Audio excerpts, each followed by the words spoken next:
बड़ा बत्ता डालना पड़ता है, फिर मट्टी डालना पड़ता है, फिर कंक्रीट का लेयर डालना पड़ता है, फिर पाइप डालना पड़ता है, फिर उसको फ्री करना पड़ता है खड्डे को.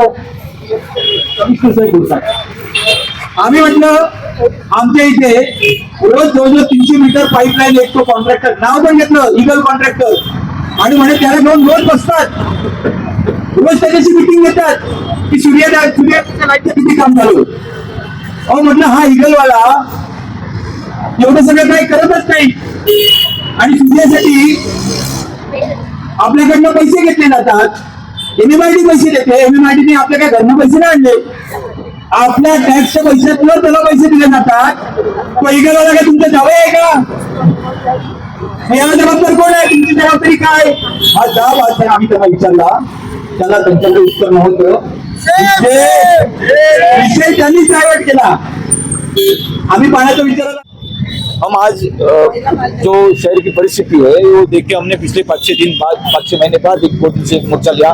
निवेदन देना लेटर देना ये हम लोग करते रहते थे लेकिन ये अभी ऐसा समय आ गया कि हमको बोलना पड़ेगा. सत्ताधारी मस्त है हिंदू मुस्लिम की लड़ाई करके हो गई वेज नॉन वेज की लड़ाई करके हो गई आज मराठी हिंदी की लड़ाई लगा के बैठे हैं. उनको आगे आने वाला इलेक्शन सामने है लेकिन हमको लोगों की जान माल की फिक्र है. लोगों के जेब में से जो पैसे पे डाका निकाला जा रहा है पैसे निकाले जा रहे हैं उनके ऊपर डाका डाला जा रहा है उसकी फिक्र है.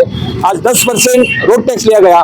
किसी ने कंक्रीट रास्ता मांगा नहीं लेकिन कंक्रीट रास्ते बना के बहुत बड़ा भ्रष्टाचार इस शहर में किया गया है. आपको बताऊं तो मैंने एक टेंडर पिछले कमिश्नर को बताया था कि किस तरह से भ्रष्टाचार होता है लेकिन उसके ऊपर अभी तक कोई कार्रवाई की गई नहीं. यही सिटिंग इंजीनियर उसी समय थे यही सब ठेकेदार उस समय थे लेकिन लोगों के जेब में से जब इनको पैसा निकालना है उनका एक ही लक्ष्य है तो वो यही करेंगे. हमको जनता को इसका जवाब पूछना पड़ेगा.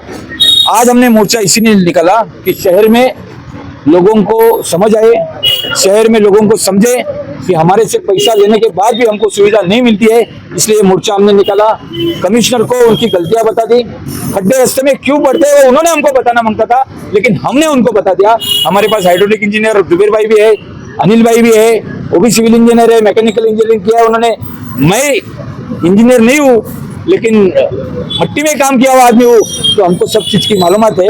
हमने उनको मालूमात दी कि रास्ते पे बारिश की वजह से खड्डे नहीं हो रहे रास्ते पे वाटर लॉगिंग होने की वजह से खड्डे हो रहे तो आप उसके ऊपर काम करो और हमको बताओ कितना काम किया. कमिश्नर से आपको क्या उत्तर ये वो मानना पड़ेगा. हाँ बोले नहीं करेंगे तो इससे उग्र आंदोलन होगा. आज बोला था हम अंदर आएंगे लेकिन पुलिस प्रशासन कांबळे साहब को आज पहली बार हम मिले है ना उनको भी हमने हाथ जोड़ के विनती की है अगली बार हम ऐसे शांति से नहीं करेंगे. सर माजी आमदार भी रोड पर आए पर खड्डे बुझे नहीं आज वो आमदार हो गए. क्या आपके आने से खड्डे बुझे? अब ये आपको पूछना पड़ेगा कमिश्नर साहब को कि माजी आमदार आए आपने खड्डे नहीं बुझाए होने वाले आमदार आ रहे तो खड्डे बुझाएंगे क्या ऐसा पूछो उनको. सर नहीं पूछेंगे गड्ढों के मुद्दों को लेकर के पिछले आमदार जो उन्होंने पूछा किया तो सर को बोल रहे हम लोग भी एटीवी आए लेके आए थे. आज हम लोग भी एटीवी लेके आए थे लेकिन उसमें भी हमारा आदमी गिर गया चलते चलते गिर गया खड्डे में. हमारी बहन गिर गई किधर गई हेमांगी उसकी हेलमेट टूट गई. अच्छा नाक टूट जाता था उसका. आपका अगला कदम क्या होगा? अगला कदम देखेंगे इनका क्या है. फिर खड्डे में कदम रखने का कि रास्ते में कदम करने का कि इनके छाती में कदम रखने का वो सोचेंगे. समय सीमा देंगे समय जब तक लोग नीचे नहीं उतरते तब तक हम लोग भी सोचा हम नहीं उतरेंगे. लोगों को जागरूक करने का काम इस काल में हम लोग करेंगे.